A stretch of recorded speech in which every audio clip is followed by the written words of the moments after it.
So, whilst we are on the topic of family-sized SUVs, I thought it would be a good time to review this type of car. There has always been a unique car within this segment, and they always tried to go an extra mile, but always somehow failed in this area.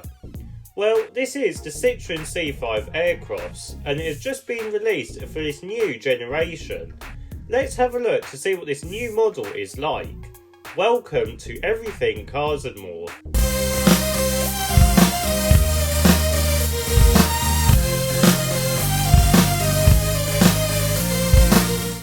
So, starting with the design at the front, and straight away we get this friendly look to it, and this makes it look like it's smiling with its big cheeks either side.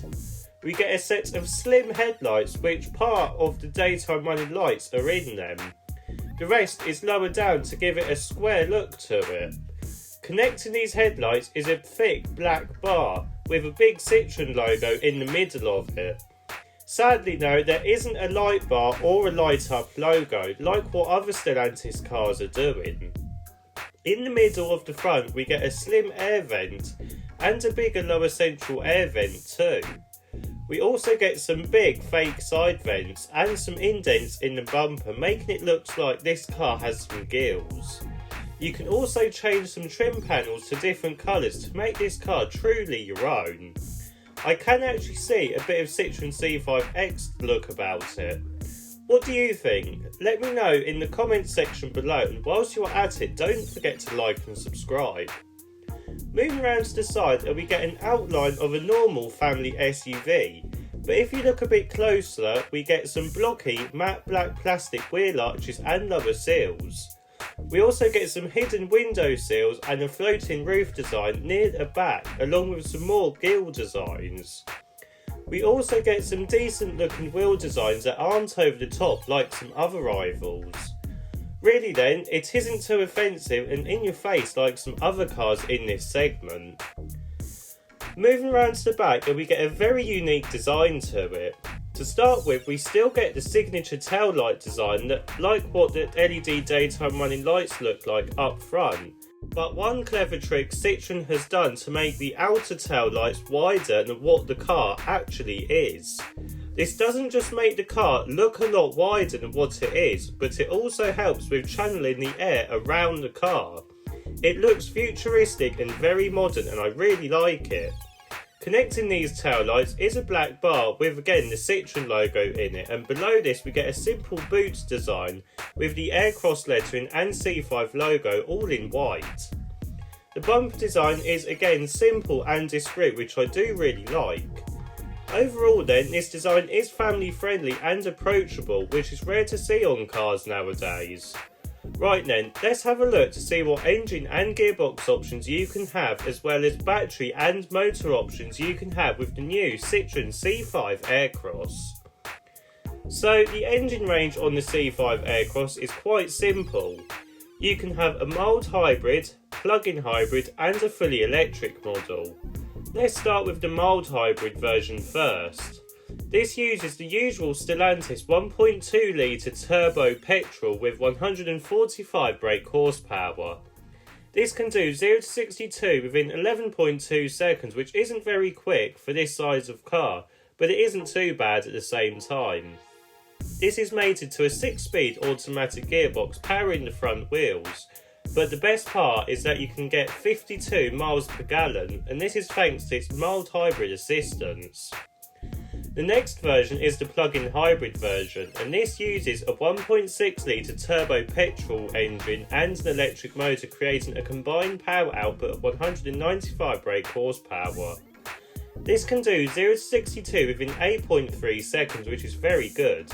This is mated to a 7-speed automatic gearbox, and the electrified part consists of a 21 kWh battery pack giving up to 53 miles of range, which is just about right for this type of car in this segment. And this means that most people can travel on electric only for their work commute, which is very good. The final version is the fully electric version, and this uses a 73 kWh battery pack and a 210 brake horsepower electric motor. This powers the front wheels, and this can do 320 miles on a full charge, which is pretty decent. And what is also decent is a 0-62 time at 8.9 seconds. Charging time is quite decent for a Stellantis car too, at a 160 kilowatts maximum charging speed. The price of the new Citroen C5 Aircross starts at £30,495, which undercuts most of its rivals, which is very good. Right, let's have a look to see what the interior is like. So, climbing inside the new Citroen C5 Aircross, we get a different design to what we are used to with any other Stellantis car. Let's start with the obvious. Yes, we get an all-new portrait touchscreen design that houses the infotainment system and climate control system. Yes, I know we don't like climate controls on the screen, but they are always in the same place and the buttons are very big, so if you did have gloves on you can still use them easily. There are a few physical shortcut buttons below the screen, so that will also keep you happy. The infotainment system runs the same software as other Stellantis cars in its range, so it is easy to use and it is very customisable. And with this bigger screen, the graphics look much better too than its other Stellantis cars. This screen flows very nicely into the centre console in the same way as it does in the Mercedes C-Class. On this centre console we get a volume wheel as well as the usual Stellantis switches. We also get a decent wireless charger and a lot of storage underneath. Right, moving back to the dashboard, we get this two-layer design to it which looks very modern and unique. We also get a slim instrument cluster which is like what the brother car, the Grandland, has. This works very well and has good graphics on it, and again is fairly customisable. We also get some new indicator stalks and a new steering wheel design which has a two-spoke design to it with a flat top and bottom. Yes, I don't like a two-spoke steering wheel as you know, but it does suit this car quite well. And you also don't look above like you do on the smaller C3 Aircross or any other Peugeot for that matter. The front seats are all new, but still have the usual Citroen trademark memory foam design to them, making it super comfortable on long journeys. But the seats are also that bit sportier than before, which is a huge improvement over the previous generation model. The overall fit and finish is also very decent for this type of car too. Right, let's have a look to see what the rear seats are like. So, climbing into the back of the rear seats, and to start with we get a very flat seat bench. For me, I do prefer some thigh support just to make it feel like you're not sitting on the seat but in the seat. They are very comfortable now and you can easily sit three in the back because of this. Legroom is quite good and so is headroom as you would expect. Materials again are also very good. Right, let's have a look to see what the boot is like. So, opening the boot to the new C5 Aircross, and you're welcomed with a 565 litre boot space, which may not seem as good as before, but this is because it's with the false floor in its highest position. If you lower the false floor, then it does increase to 651 litres, which is almost 70 litres bigger than the previous generation model.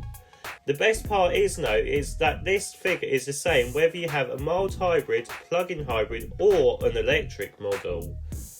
If you fold the seats down then it increases to 1,985 litres, and again the seats fold down in a 40-20-40 split, which is very usable. So in summary then, what do I think of the new Citroen C5 Aircross? Well, I do really like this car. It has great looks and a very clever interior. Now, do I think it will be popular? Well, that is a very good question. It has come leaps and bounds over the previous generation model, but I do think that the Citroen cars are often overlooked with other rivals taking the place. Really, I think people should consider this car more as it is a very good car and for the price, and if you can get one on a good offer, then you are getting a bargain compared to its sister and brother cars, the Peugeot 3008 and Vauxhall Grandland.